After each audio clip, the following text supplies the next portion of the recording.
अन्ना के नज्म की बड़ी फरमाइशें हो रही हैं। जितेंद्र भाई, मैं एक बड़ी जिम्मेदारी भरी नज्म आज पढ़ना भी चाह रहा था। मुझे ऐसा लग रहा है आप सारे लोग बहुत थक गए हो, मतलब पता नहीं क्यों मुझे ऐसा लग रहा है, पता नहीं आप पर ठंड का असर हो रहा है।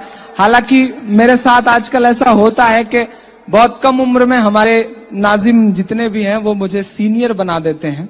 शोहरतों का कुछ ना कुछ तो नुकसान उठाना ही पड़ता है। मैं एक नज्म पढ़ने चल रहा हूं। जितेंद्र भाई, पिछले दिनों हुआ था, हमारे इस देश के एक बहुत बड़े नेता शरद पवार साहब को किसी बदतमीज ने, किसी सरफिरे ने उनसे बदतमीजी कर दी थी। तो हमारे देश के एक बड़े नायक अन्ना हजारे साहब ने कहा था कि बस एक ही थप्पड़। मैंने एक नज्म कही, बहुत सलीके से एक नज्म कही, पढ़ता हूं, सुनिएगा। जितेंद्र भाई, अच्छी नज्म है, सुनिएगा। अभी एक हुआ है खत्म, दूसरे की तैयारी है। कानून आज पास करो, नहीं जेल भर देंगे, फिर से अनशन करेंगे, पता नहीं क्या क्या करेंगे। जैसे देहात में एक शब्द होता है ना कि चांप चढ़ा देना एकदम, तो वो करके रख दिया है। संसद को डंडा करके रख दिया कि कल नहीं करोगे तो ये कर देंगे, परसों नहीं करोगे तो वो कर देंगे। मैंने एक नज्म कही, सुनेगा।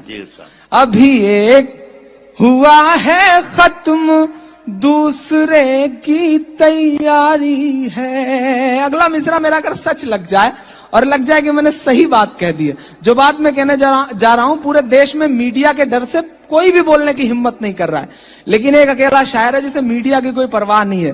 मुझे पता है, मुझे इन चैनलों ने इमरान प्रतापगढ़ी नहीं बनाया है, मुझे आपने इमरान प्रतापगढ़ी बनाया है। चाहे ईटीवी हो, चाहे जो टीवी हो, मुझे इतना एडिट करते हैं, दिखाने के वक्त कुछ बचता ही नहीं मेरे लिए। तो मुझे इनकी कोई परवाह नहीं है। किसी का एक शेर है कि किसी त्रिशूल या तलवार की मोहताज नहीं, मेरी हिम्मत किसी हथियार की मोहताज नहीं। लोग होठों से लगाए हुए फिरते हैं मुझे, मेरी शोहरत किसी अखबार की मोहताज नहीं, मेरी शोहरत किसी अखबार की मोहताज नहीं। पढ़ता हूं, शुक्रिया। ये खुतूत जो हैं वो लव लेटर्स टाइप के जो आते रहते हैं, वो शायरात के वक्त में ही आए तो ठीक रहता है, लेकिन दोस्तों की फरमाइशें हैं, उनका भी आपको निभाना ही पड़ेगा। मैं पढ़ता हूं। अभी एक हुआ है खत्म, दूसरे की तैयारी है। अन्ना हजारे जी को अनशन की बीमारी है। अभी एक हुआ है खत्म, दूसरे की तैयारी है। मैं बाकी दूसरे कवियों और शायरों की तरह से ये नहीं कहूंगा कि आप ताली नहीं बजाओगे तो मजा नहीं आएगा। मुझे मजा वैसे भी आएगा, लेकिन आप ताली नहीं बजाओगे तो आपको मजा नहीं आएगा। मैं इसलिए कह रहा हूं कि आपका थोड़ा साथ मिले। और दोस्तों, एक बात कहता हूं, जब मैं इस तरह की पॉलिटिकल नज़्में पढ़ता हूं तो बहुत सारे शायर दोस्त मेरे इससे पहले आके माइक पे कहते हैं कि मेरा किसी पार्टी से कोई ताल्लुक नहीं है, मैं सीधे सलीके से बात कर रहा हूं। लेकिन मैं एक बात कहता हूं दोस्तों कि मेरा हर उस पार्टी से ताल्लुक है जो मेरी कौम की अच्छाई के बारे में सोचती है। मैं पढ़ता हूं। जितेंद्र भाई, सुनिएगा।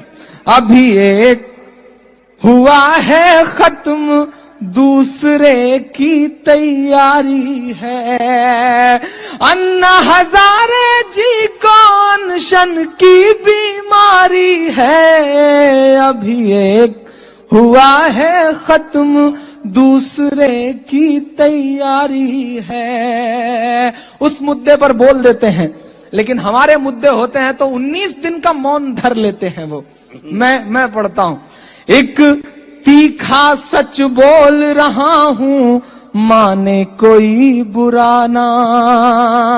एक तीखा सच बोल रहा हूं, माने कोई बुरा ना। जुल्म पे चुप रहना तो अन्ना का है शौक पुराना। जुल्म पे चुप रहना तो अन्ना का है शौक पुराना। अब पीछे तक के हाथ को कसम है।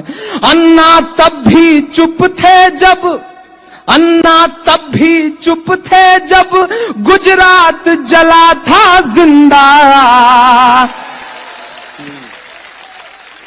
अन्ना तब भी चुप थे जब गुजरात जला था जिंदा।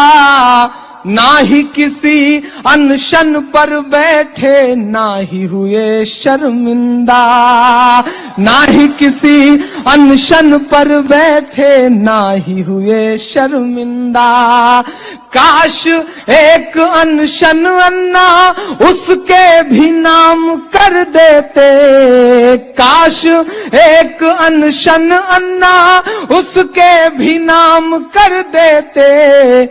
दर्द में डूब के एक बार ही राम राम कर देते, दर्द में डूब के एक बार ही राम राम कर देते।